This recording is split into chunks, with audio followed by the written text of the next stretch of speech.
గారు మీ అందరితో మాట్లాడతారు. అది కూడా ఎల్ఈడి డిస్ప్లే ద్వారా మీ అందరికీ చూపించడం జరుగుతుంది.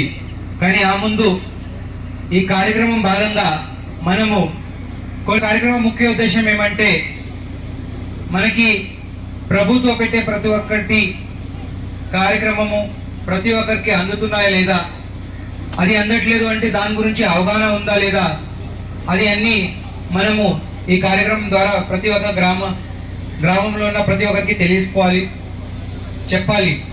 ఇక్కడే మీరు చూసి ఉన్నారు, మీ పక్కనే ఎన్ని స్టాల్స్ మనం పెట్టాము. స్టాల్స్ ద్వారా అవగాహన ఇవ్వడం జరుగుతుంది.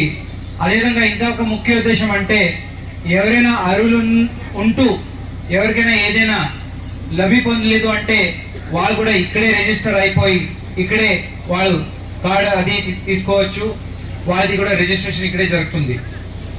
ఈ ఒక కార్యక్రమం ద్వారా ఒక ముఖ్య ఉద్దేశం ఏమంటే, మనకి అవగాహన పెంచాలి. అదేవిధంగా జన భాగీదారీ ద్వారా మనము మన గ్రామాన్ని వికసించాలి, మన ప్రాంతాన్ని వికసించాలి, మన జిల్లాని వికసించాలి, ఆఖరిగా మన దేశం వికసిత అయిపోవాలి. దాంట్లో మనం అందరూ ముందు అడుగులు పెట్టాలి. ఈ అన్నిటికీ మనకి కేంద్ర ప్రభుత్వం అదేవిధంగా రాష్ట్ర ప్రభుత్వం నుంచి చాలా డీటెయిల్డ్ గా గైడ్ లైన్స్ ఇవ్వడం జరిగింది. దీంట్లో ఐసీ వ్యాన్లు ఉన్నాయి, ప్రతి ఒక్క గ్రామానికి ఐసీ వ్యాన్స్ వెళ్తున్నాయి. మన కేంద్ర ప్రభుత్వం పెట్టే ప్రతి స్కీమ్స్ కి అదేవిధంగా దానికి ఎలా అప్లై చేయాలి దాని గురించి చాలా విస్తరంగా చెప్తున్నారు. దీంతో పాటు మా సచివాలయ సిబ్బంది కూడా ప్రతి ఒక్క కార్యక్రమంలో భాగం చేసుకొని ప్రతి ఒక్క కార్యక్రమాన్ని ఇంప్లిమెంట్ చేస్తున్నారు.